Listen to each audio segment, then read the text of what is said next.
하나님 말씀은 신약 성경 요한복음 12장입니다.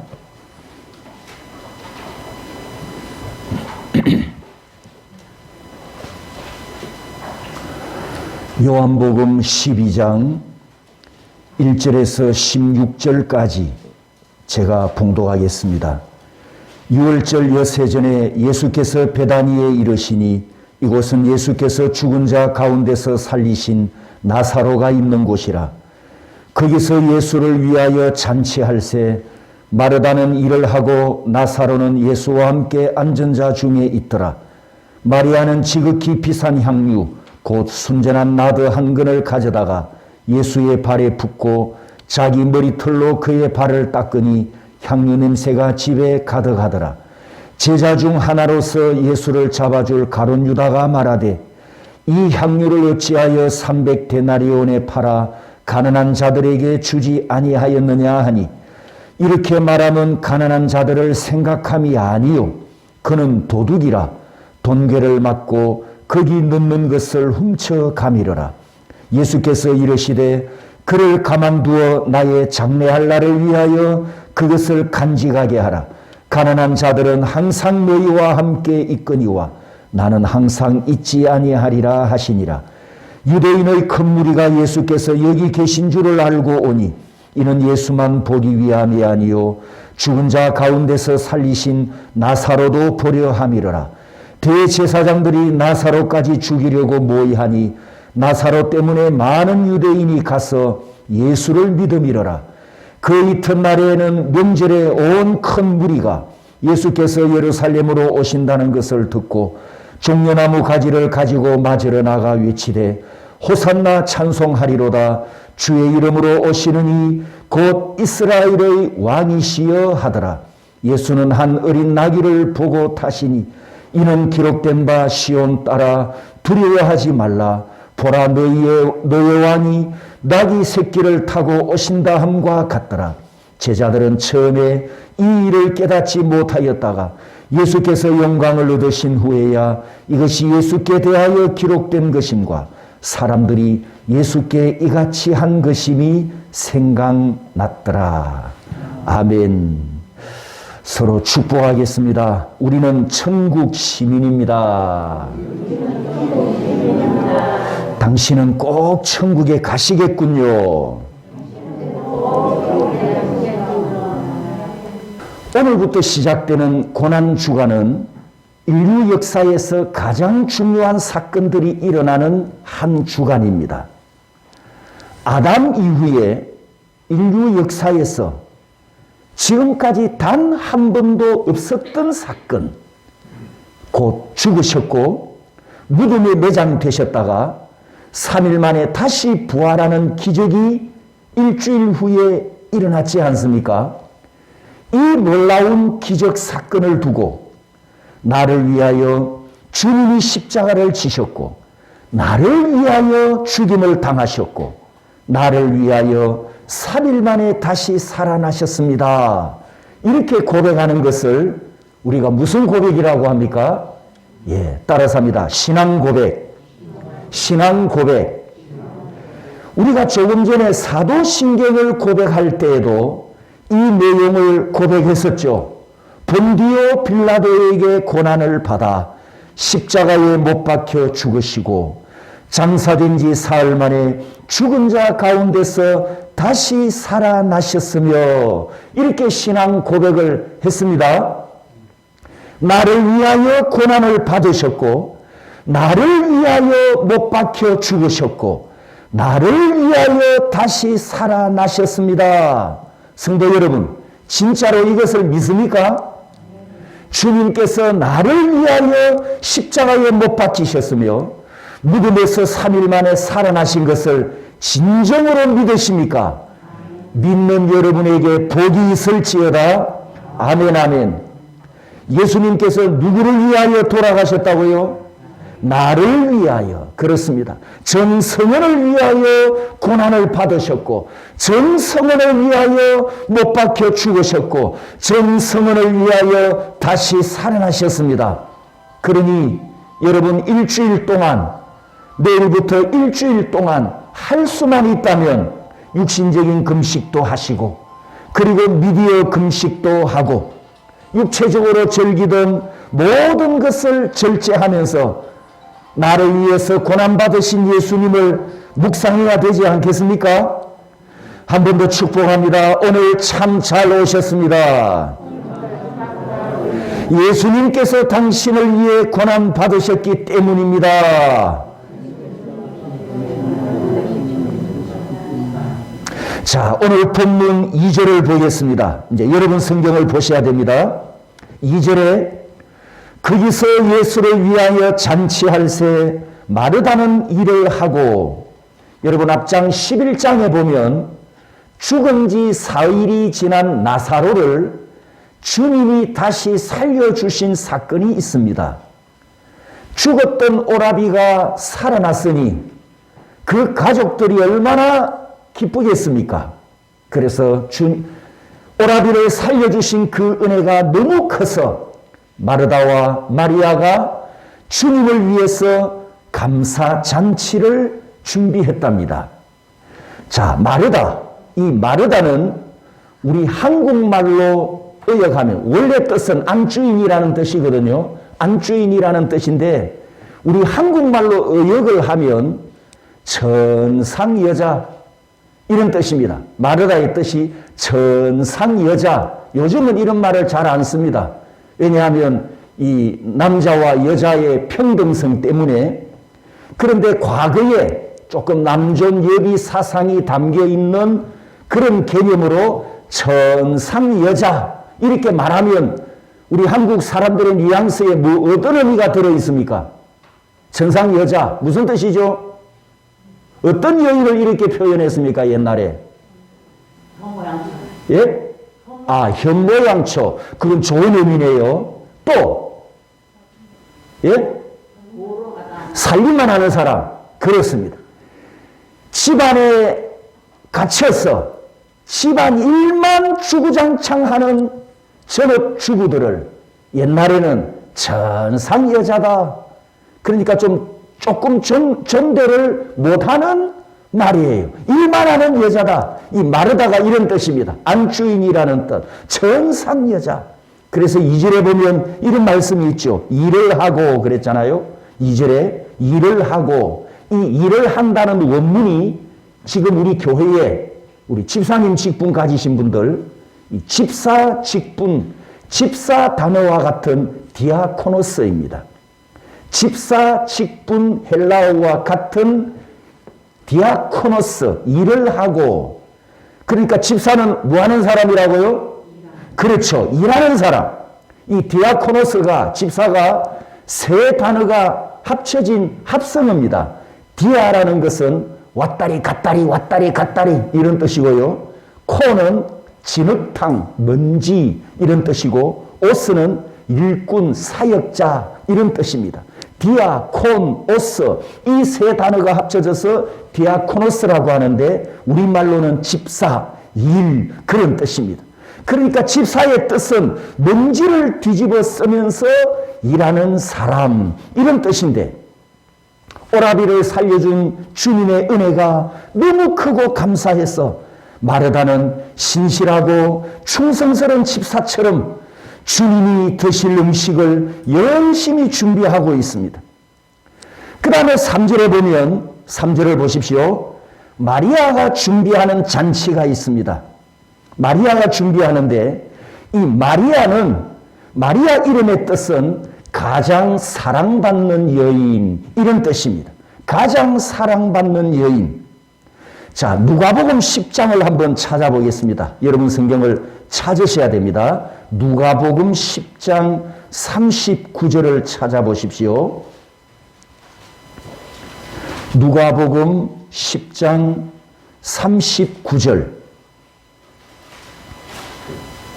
이때 마리아가 뭘 하고 있었느냐 하면 누가의 증언에 의하면 그에게 마리아라 하는 동생이 있어 주의 발치에 앉아 그의 말씀을 듣더니 마리아가 뭘 했다고요?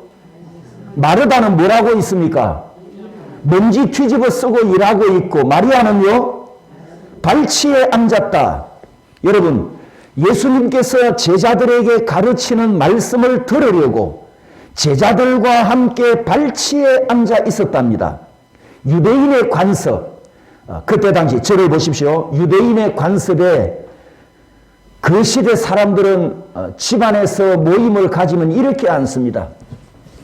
비스름히 이렇게 누워서 한쪽 팔을 쿠션에 받치고 이렇게 턱을 괴거나 아니면 팔꿈치를 이렇게 바닥에 짚거나 그리고 다리는 쭉 뻗어서 이렇게 비스듬히 눕습니다.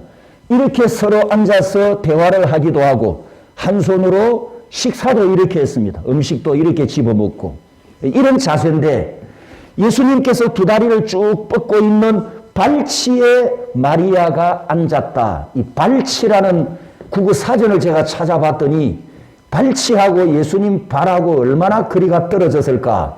이걸 알기 위해서 제가 찾아봤더니 발끝이 발치래요. 그러면 마리아는 예수님에게서 멀리 떨어졌다 가까이 붙었다. 그렇죠. 뭐 하려고? 말씀 들으려고. 이 마리아가 예수님의 말씀을 들으려고 발끝 가까이 바짝 붙어서 지금 제자들과 함께 말씀을 들으려고 하는 그런 자세를 보였다고 누가가 이렇게 증언합니다. 아까 마리아 이름의 뜻이 뭐라고요? 가장 사랑받는 여인. 그런데 여러분 오늘 본문 3절을 보십시오.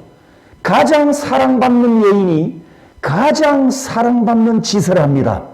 3절 마리아는 지극히 비싼 향유 곧 순전한 나드 한 근을 가져다가 예수의 발에 붓고 자기 머리털로 그의 발을 닦으니 향유 냄새가 집에 가득하더라.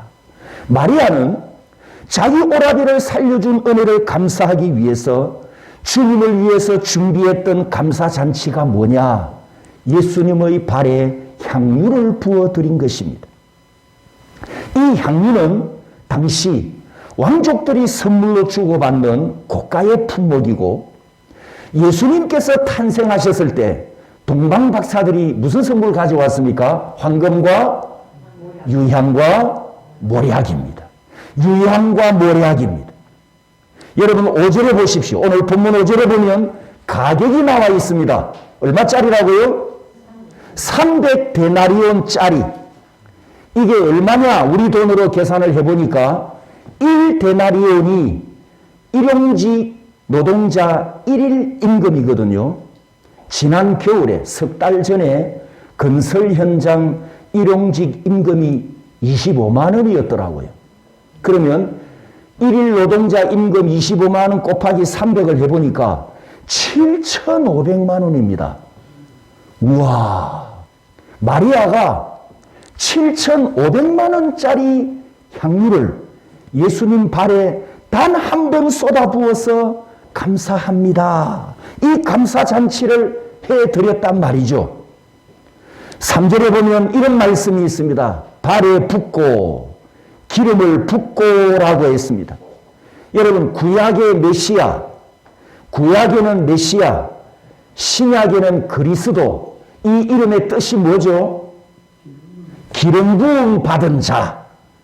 메시아, 그리스도의 뜻은 기름 부음 받은 자라는 뜻인데 지금 마리아가 예수님의 발에 기름을 부었다라고 말씀합니다. 지금 예수님께서 앞으로 5일이 지나면 무슨 사건이 일어납니까? 5일 지나면 십자가 지시잖아요. 그 십자가에 달려 돌아가시기 5일 전에 마리아가 예수님의 발에 7,500만 원짜리 기름을 부었다는 것은 7절에 보십시오. 무슨 준비냐? 7절에. 자, 7절에 여러분 성경을 보시고 제가 현대어역으로 한번 읽어볼게요. 현대어역으로. 예수께서 말씀하셨다. 그 여자가 하는 대로 가만 두어라. 그 여자는 나의 장례를 미리 준비하는 것이다. 할렐루야. 따라서 합니다. 그 여자는 나의 장례를 미리 준비하는 것이다. 마리아가 예수님께 값비싼 향유를 부은 것은 무슨 의미라고요? 앞으로 5일 후에 있을 예수님의 죽으심, 예수님의 장례를 미리 준비하는 의식이었다는 거예요. 물론 마리아는 이걸 모르죠. 그런데 하나님께서 이 마리아의 감사와 헌신을 예수님의 장례를 위한 준비 도구로 쓰셨다는 겁니다. 할렐루야. 여러분, 이 장례식이 무슨 장례식입니까? 이 세상 모든 인류를 구원하는 하나님의 가장 큰 역사에 이 마리아가 사랑받는 여인으로 쓰임받는 순간이 바로 이 3절에 기름을 붓고라는 말씀입니다. 그녀가 헌신한 금액이 얼마라고요? 7,500만 원. 여러분, 지금 2022년도에도 7,500만 원이 결코 작은 돈이 아니지만 2000년 전으로 돌아가십시오. 예수님 당시 때 그 시대 화폐 가치로 환산하면 이 7,500만 원이 그 시대에는 얼마나 큰 돈이겠습니까? 하지만 그녀의 감사 헌신이 예수님의 장례를 위해서 준비한 것이었다면 7,500만 원이라고 하는 이 숫자, 7,500이라고 하는 숫자 가치보다도 하늘나라에서는 돈으로 계산할 수 없는 어마어마한 가치가 있는 감사요 헌신이었지 않습니까? 왜냐하면 바로 인류를 구원하는 그 역사를 준비하는 데 쓰임받는 헌신이었기 때문입니다. 향유값은 7,500만 원이었지만 그녀의 헌신은 사실은 돈으로 계산할 수 없는 가치, 그런 가치가 있는 감사였고 헌신이었다는 겁니다. 성도 여러분, 이렇게 마리아는 하나님의 구원 역사를 준비하는 도구로 쓰임을 받습니다. 마태복음 처음에 보면 예수님께서 탄생하셨을 때 동방 박사들에 의해서 유향과 모략이 준비되었었고, 예수님께서 십자가를 지시기 5일 전에 오늘 본문 마리아를 통해서 유향이 준비되었고, 요한복음 19장 38절에 보면 예수님께서 매장되기 직전 아리마대 사람 요셉과 니고데모가 모략과 유향을 가져와서 예수님의 시신에 붓고 장례를 마치는 광경을 보게 됩니다. 예수님께서 태어나셨을 때 두 번째 십자가를 지시기 직전에, 그리고 부활 전 3일, 즉 매장되던 날, 무덤에 장례 지내던 날, 부활 3일 전에 예수님에게는 3번 기름이 부어졌습니다. 세상 죄를 한 몸에 지고 가시는 어린 양이 하나님 아버지께 대속 제물이 되기 전 정결케 되는 준비였고 정결케 되는 예식이었습니다. 여러분, 우리가 고백하듯이 예수 그리스도는 무범한 분입니다. 죄 없는 분이셨습니다.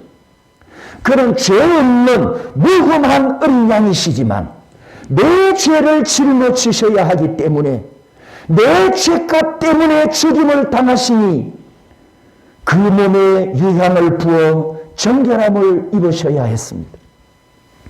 본래 구약 때부터 예언되었던 구약 이름 메시아, 그리고 신약의 예수 그리스도로 오셨는데, 여러분, 히브리어 메시아와 헬라어 그리스도는 기름 부음 받은 자라는 뜻이기 때문에 예수님께 또 다시 기름 부음이 필요 없는 무죄한 그리스도이시란 말이죠. 그런데 내 죄 때문에, 내 죄값 때문에 하나님께 희생될 대속 제물이 되셔야 하기 때문에 구약 제물처럼 정결한 예식을 입기 위해 기름 부어졌던 것입니다. 이렇게 위대한 하나님의 구속 역사에 기름 붓는 도구로 마리아가 쓰임을 받았으니, 여러분, 그녀는 진실로 하나님께 사랑받는 여인이었습니다. 성도 여러분, 우리는 아직 이 땅에 머물고 있습니다. 우리가 이 땅에 살다가 저 땅으로 가는데, 여러분은 어떻게 살다가 이 땅에서 생을 마치기를 원하십니까? 그저 그렇고 그렇게 살다가 인생을 마칠 것인가? 아니면 하나님께서 가장 기뻐하시는 한 생명, 한 영혼을 구원하는 일에 도구로 쓰임을 받다가 인생을 마칠 것인가? 내가 가진 건강, 재능, 지식, 물질 이 모든 것이 천국 잔치를 위해서 쓰임을 받을 것이냐? 아니면 땅에서 그냥 그렇고 그렇게 살다가 인생을 마치고 말 것이냐? 우리는 결단해야 합니다. 오늘 이 말씀을 들으면서 깨닫고 결단하고 마리아처럼 하나님 앞에 구속 역사를 위해서 한 생명 한 영혼 구원을 위해서 헌신하는 복이 있기를 축복합니다. 오늘 말씀으로 만일 여러분이 깨달음이 오지 않으신다면 내일부터 일주일 동안 3일 금식하십시오. 아무도 하면 안 하시네. 그러면 오늘 다 깨달으십시오. 오늘 깨닫지 못하시는 분은 일주일 동안 37, 20일 21끼 금식하십시오. 그리고 부르짖으면 하나님께서 깨닫게 해주실 겁니다. 일주일 동안 주님을 묵상하다가 그래도 깨달음이 오지 않는다면 한 번 더 기회가 있습니다. 일주일 후 부활하신 주님을 만날 때 또 한 번의 더 기회가 있습니다. 우리 모두가 마리아와 같이 쓰임받는 저와 여러분이 되기를 소원합니다. 마리아의 헌신을 예수님께서 오늘 본문 7절에 이렇게 말씀하십니다. 7절 보십시오. 예수께서 이르시되 그를 가만두어 나의 장래할 날을 위하여 그것을 따라서 합니다. 간직하게 하라. 간직하게 하라. 이 원어가 테레오인데 테레오 우리말 뜻이 무슨 뜻이냐 하면 지속하다, 유지하다, 계속 영향을 미친다. 계속 영향을 미친다. 이런 뜻입니다. 테레오가. 다시 말씀드리면 마리아의 헌신이 계속해서 지금까지 앞으로도 영향을 미치고 있다. 이런 뜻입니다. 무슨 뜻이냐? 계속해서 마리아의 헌신을 하나님께서 사용하신다는 의미입니다. 2000년 전에 기름을 한 번 부은 것으로 헌신이 끝난 것이 아니라 패로 계속 영향을 미친다. 하나님께서 그녀의 헌신을 계속해서 사용하신다는 거예요. 오늘도 예수 그리스도의 복음과 함께 마리아의 헌신은 사용되고 있고 오늘도 예수 그리스도의 복음이 증거되는 곳에는 마리아가 헌신한 열매가 나타나고 있다는 뜻입니다. 할렐루야. 주님이 다시 오시는 마지막 그날까지 마리아의 헌신을 자랑해라. 마리아의 헌신을 설교해라. 마리아의 헌신을 전파하라.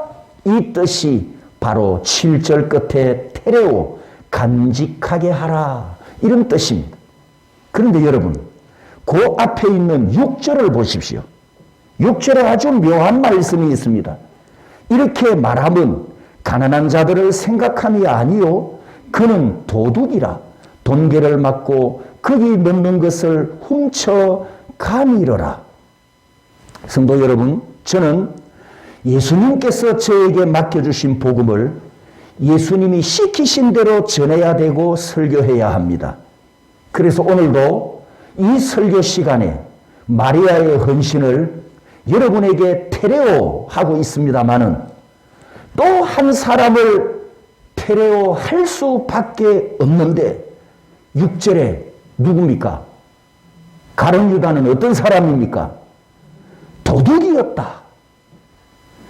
마리아의 헌신을 주님이 다시 오실 때까지 전해야 하듯이 유다는 도둑놈이다.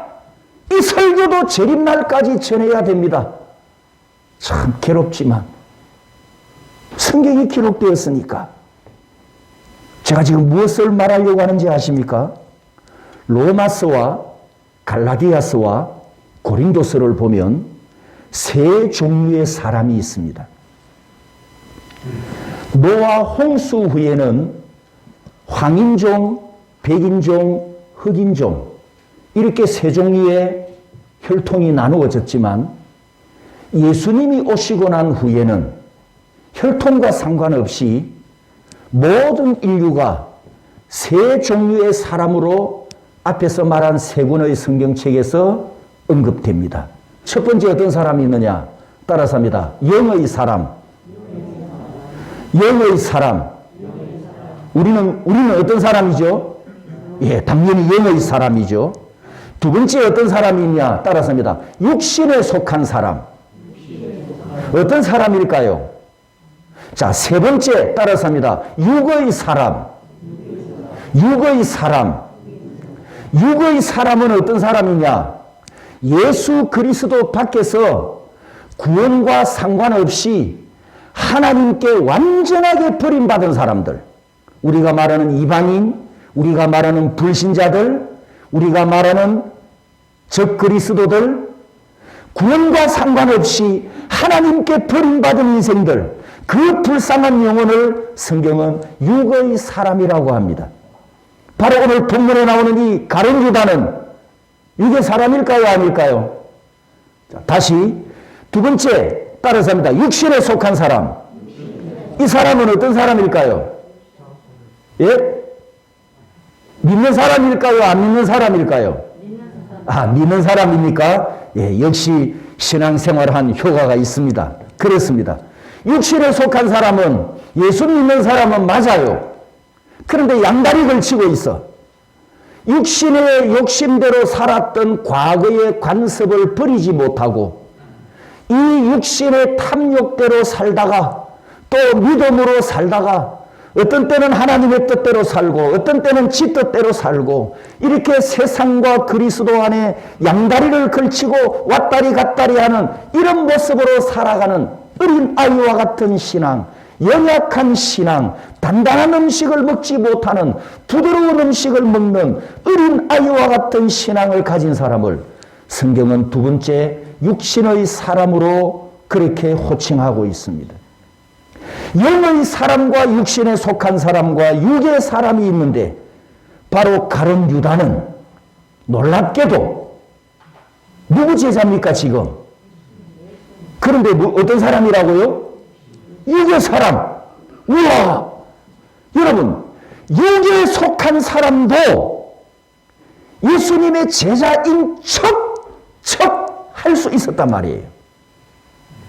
그러면 지금도 우리에게 적용을 해본다면 나는 육신에 속한 사람이면서도 예수 믿는 사람인 척, 성도인 척 얼마든지 그렇게 하면서 살아갈 수 있지 않겠습니까?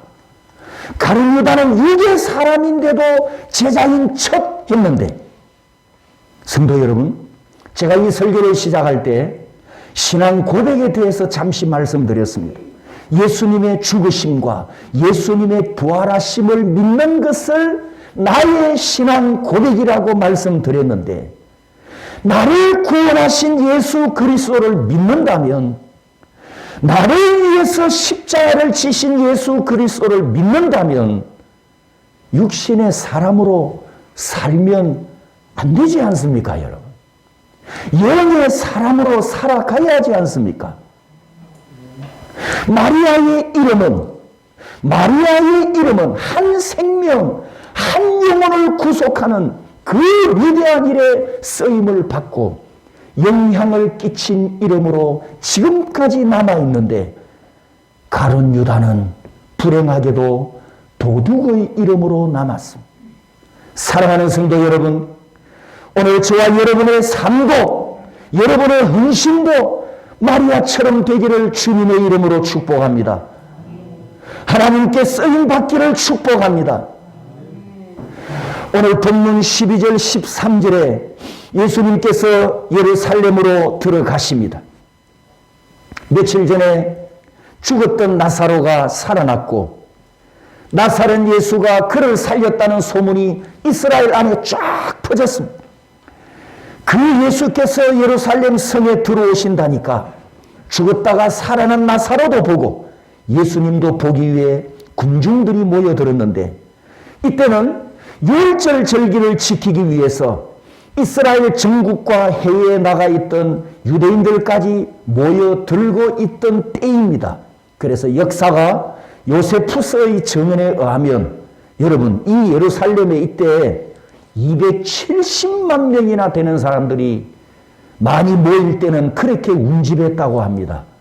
현재 예루살렘도 그렇게 큰 도시가 아닌데 2000년 전 예루살렘은 더 작은 조그마한 시골 도시였을 거란 말입니다. 그런데 그 도시에 270만 명이 모였다고 하면 말로만 아니라 진짜로 발 디딜 틈이 없는 그런 빽빽한 군중들이 모였을 것으로 추정됩니다. 바로 그곳에 나귀 새끼를 타신 예수님께서 나타나셨습니다. 13절을 보면 군중들이 승리를 상징하는 종려나무 가지를 흔들며 환호하고 있습니다. 호산나 찬송하리로다 주의 이름으로 오시는 곧 이스라엘의 왕이시여. 이 말씀은 스가랴 9장 9절, 스가랴 9장 9절에 기록된 예언을 외치면서 이스라엘 왕이여 이렇게 부르짖고 있습니다. 하지만 그들이 부르짖었던 왕은 구약 성경에 약속된 메시아, 우리를 죄에서 구원해 주실 평화의 왕이 아니라 지금 우리 조국 이스라엘과 우리 히브리 민족을 억압하고 있는, 정복하고 압제하고 있는 이 철천지 원수 로마를 쳐부수고 우리 이스라엘을 독립시켜 주실 왕이요. 따라서 합니다. 정치적인 왕. 정치적인 왕. 이 왕을 부르짖고 있는 겁니다. 평화의 왕이 아니라, 메시아 왕이 아니라, 죄에서 우리를 구원해 주시는 왕이 아니라 로마에서 우리를 구원해 주시는 정치적인 왕을 부르짖고 있습니다. 예수님께서 나귀 새끼를 타시고 예루살렘 성으로 들어가는 사건이 구약에 예언된 메시아의 오심과 그 구원이 이루어지는 것을 그들은 모르고 외쳤지만 그들이 종려나무 가지를 흔든 것은 구약의 성취를 축하하는 의식이었습니다. 이 세상을 구원하실 구원자가 십자가 지러 오셨음을 축하하는 축하식이었고 예수님의 죽으심을 축하하는 축하식이 되었습니다. 오늘 무슨 주일이죠? 왜 종려주일이라고 합니까? 여러분, 종려주일에 등장하는 사물이 몇 개 있습니다. 나귀 새끼, 군중들의 거독, 그리고 예루살렘으로 들어가는 입성, 그리고 수많은 군중들, 그리고 흔들었던 종려나무 가지. 그런데 왜 오늘을 나귀 주일이라고 하지 않고 거독 주일이라고 하지 않고 왜 하필이면 다른 사물은 제쳐두고 종려주일이라고 했을까요? 종려나무, 성경에 나오는 종려나무, 헬라어로 포이닉스인데 영어로는 피닉스입니다. 이게 무슨 뜻이냐 하면 따라서 해볼까요? 불사조. 불사조가 뭡니까 여러분? 예, 봉황새, 죽지 않는 새예요.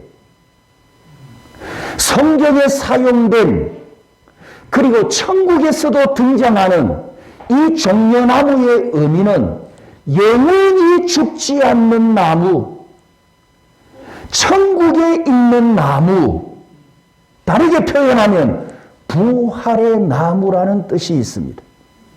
자, 요한계시록 한번 가볼까요? 오늘 본문 12절, 13절과 똑같은 장면입니다. 똑같은 장면이 우리가 요한계시록에서도 볼 수 있는데요. 7장을 찾아보십시오.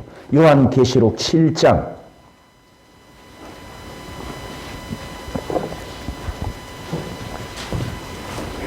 9절 10절 우리 다 같이 읽습니다.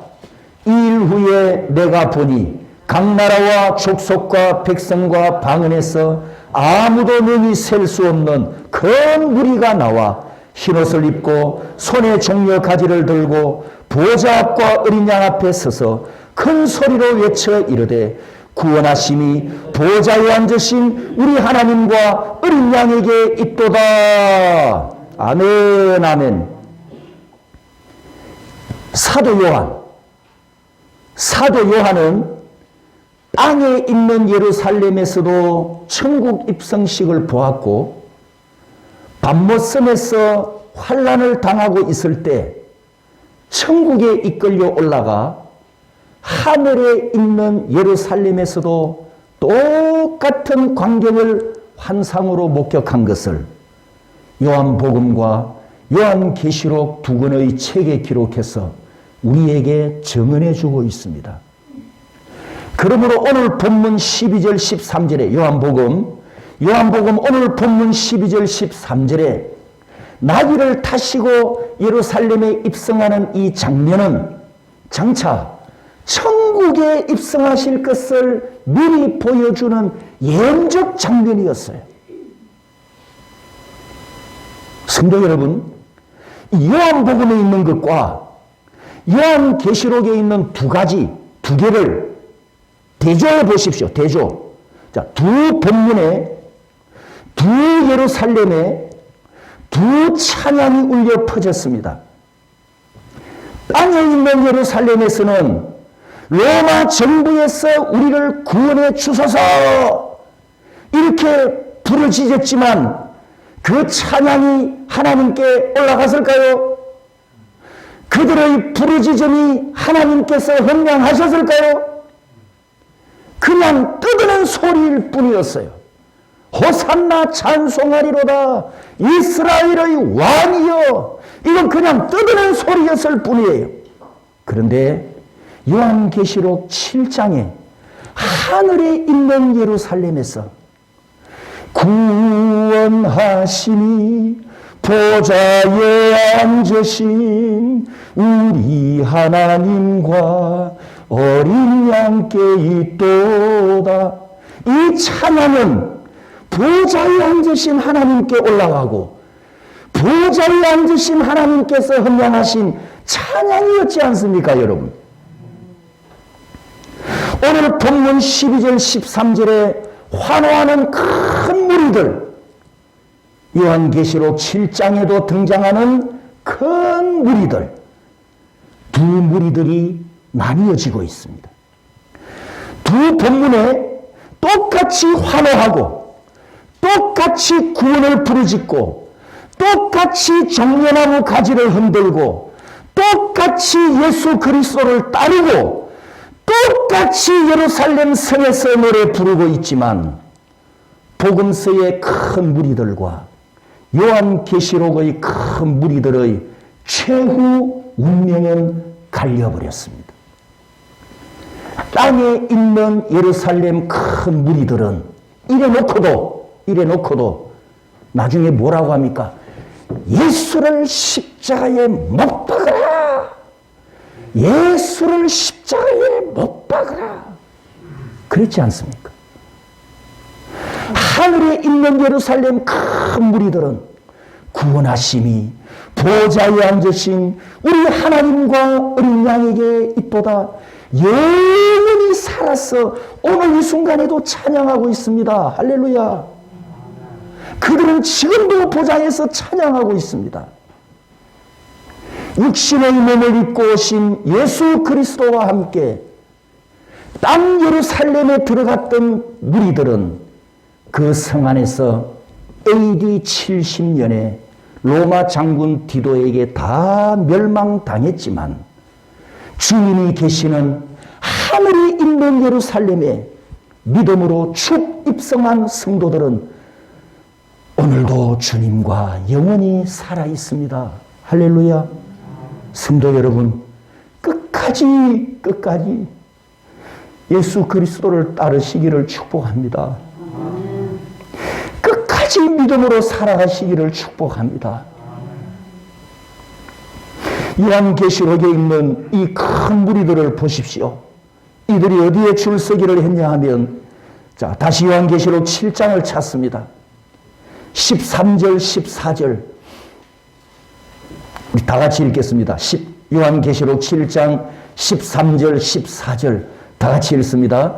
장로 중 하나가 응답하여 나에게 이르되 이 흰옷 입은 자들이 누구며 또 어디서 왔느냐? 내가 말하기를 내 주여 당신이 하시나이다 하니 그가 나에게 이르되 이는 큰 환난에서 나오는 자들인데 어린 양의 피에 그 옷을 씻어 희게 하였느니라. 이들은 자기 십자가를 지고 골고다까지 따라갔던 신실한 성도들이었습니다. 예수 그리스도를 위해서 자기 목숨까지 바쳤던 순교자들이었습니다. 땅에 있는 예루살렘, 땅에 있는 예배당, 땅에 있는 이 건물에서만 예배 드리는 성도가 되지 말고 성도 여러분, 하늘에 있는 새 예루살렘에까지 들어가서 보좌에 앉아 계시는 그분께 내 면류관을 벗어 던지면서 벗어서 하나님께 드리면서 영광 찬양 올려드리는 저와 여러분이 되기를 소원합니다. 주님이 입성하신 그 천국에 땅에 있는 예루살렘이 아니라 영원한 하늘에 있는 예루살렘, 주님이 입성하신 그 천국에 오늘 저와 여러분들도 반드시 믿음으로 축천국 입성하는 저와 여러분이 되시기를 주님의 이름으로 축복합니다.